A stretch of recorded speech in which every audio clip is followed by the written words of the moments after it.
Muchísimas gracias, doctor. Por favor, seguimos con el análisis. Sí, mire, es curioso que hace unas 3, 4 semanas, si no estoy equivocado, se hizo una reorientación de los recursos que ya se contrataron y parecía definitivo que se iban a utilizar 315 millones para comprar letes y el resto para gastos del Estado. En eso Cambio Democrático estuvo anuente, a pesar de que tuvimos una discusión en la que no todos estuvimos de acuerdo, como es un partido democrático. Pero lo curioso es que de pronto otra vez hay que reorientar.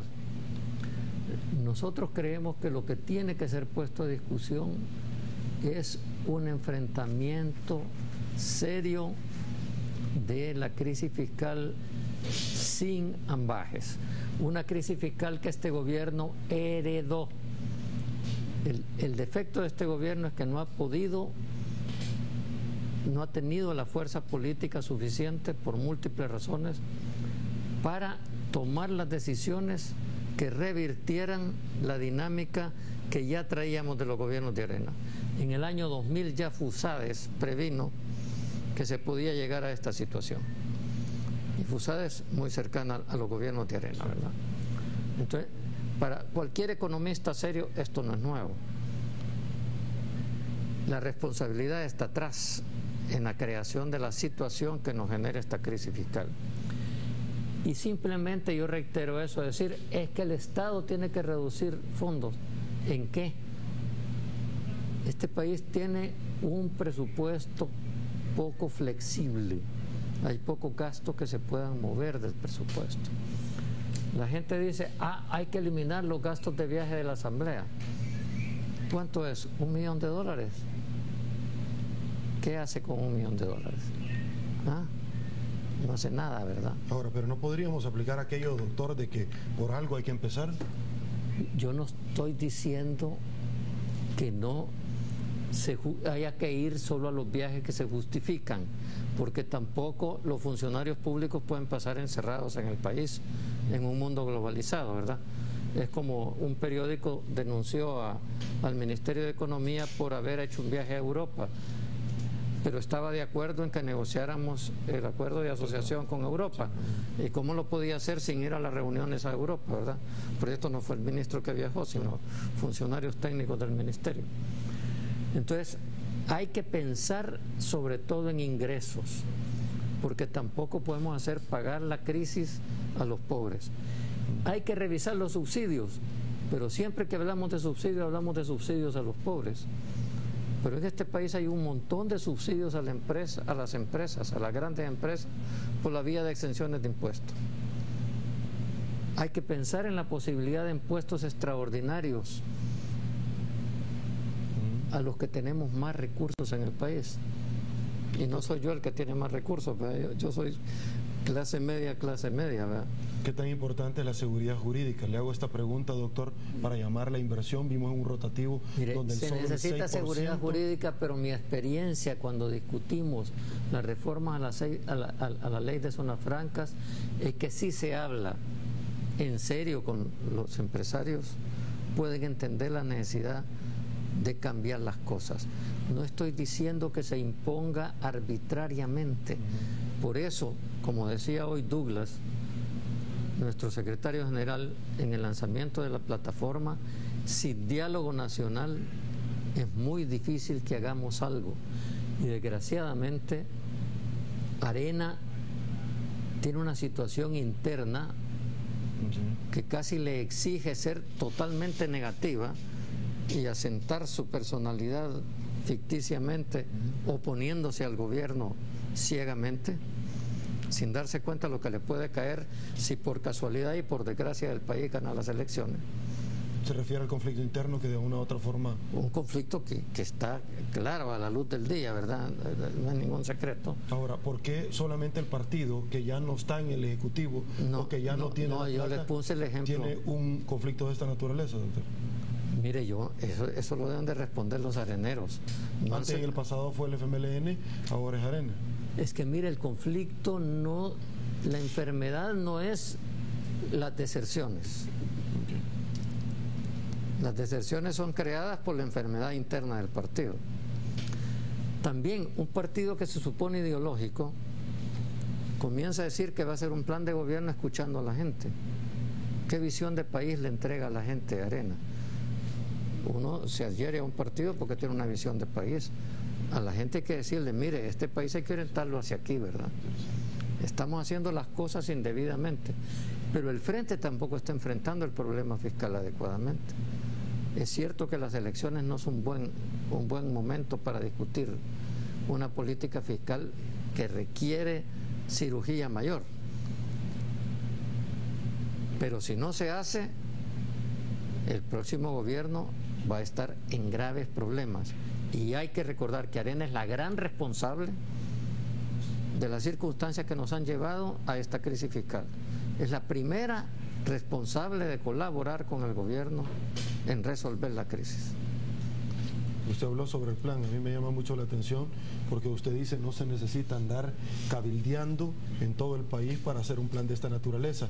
Para hacer la plataforma, no. Okay. Eso hay que discutirlo con la gente, esa es otra cosa. Pero tenemos un marco orientador.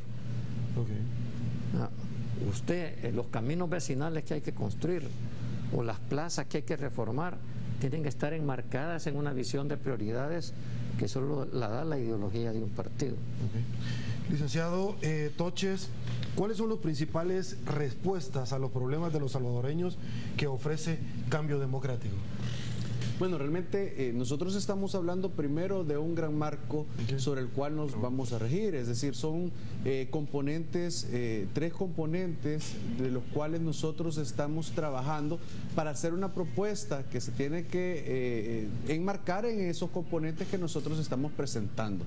Lógicamente, el primer componente, que es el que se tiene que atender, es un componente político, es decir, el país necesita de una democratización ejemplar que debe darse en cada uno de los ámbitos en los que nosotros nos desarrollamos. Es decir, no solo, como dijo el doctor Dada Iresi, no solo es el ir a votar, sino que también es ir mejorando las instituciones, reforzando las instituciones democráticas y dándole mayor participación al ciudadano en las decisiones importantes que se deben de tomar en cuenta. Nosotros estamos luchando en primer lugar porque haya una mayor transparencia en los fondos públicos. En ese sentido es necesario hacer reformas a la ley de la Corte de Cuentas. Estamos también abogando porque haya una transformación de algunas instituciones que no están dando los resultados que se esperan. Necesitamos algunas modificaciones en leyes que le permitan una mayor participación a las personas, que permitan que haya una mejor sintonía entre la ciudadanía y el Estado y el gobierno para poder llevar adelante los proyectos.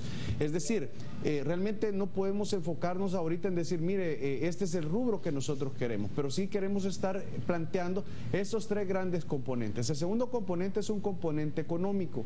Realmente Cambio Democrático está luchando porque dentro de las plataformas de gobierno también los partidos tomen en consideración el hecho de que pues se necesita un impulso a la micro, pequeña y mediana empresa.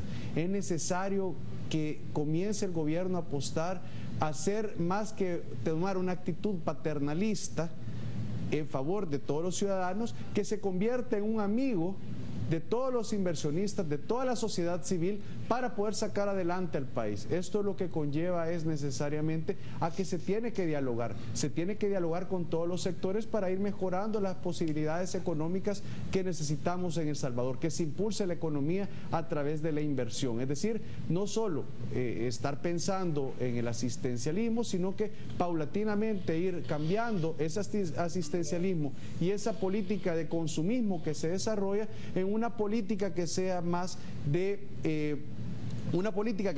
de inclusión de las personas. Ok, nosotros déjeme comentarle que hicimos una consulta en nuestras redes sociales, que podemos verla acá a nuestras espaldas.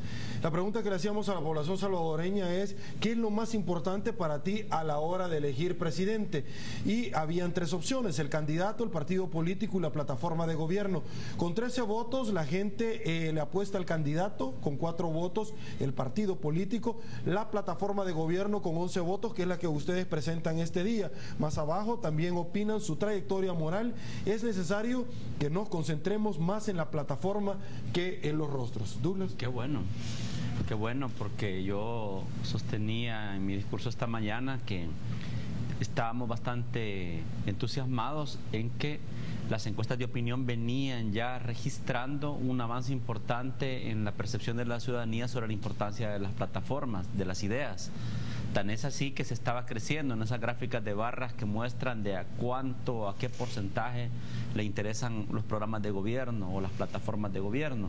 Pero en cierto sentido, en la última campaña pasada de diputados y alcaldes, siento que volvimos a retroceder. Volvimos a retroceder porque yo tengo bien fresco en mi memoria, la campaña puso en primer plano la violencia electoral en aquel momento. Y de alguna forma todo se centró en ello y de ahí en adelante se empezó a caer la tendencia.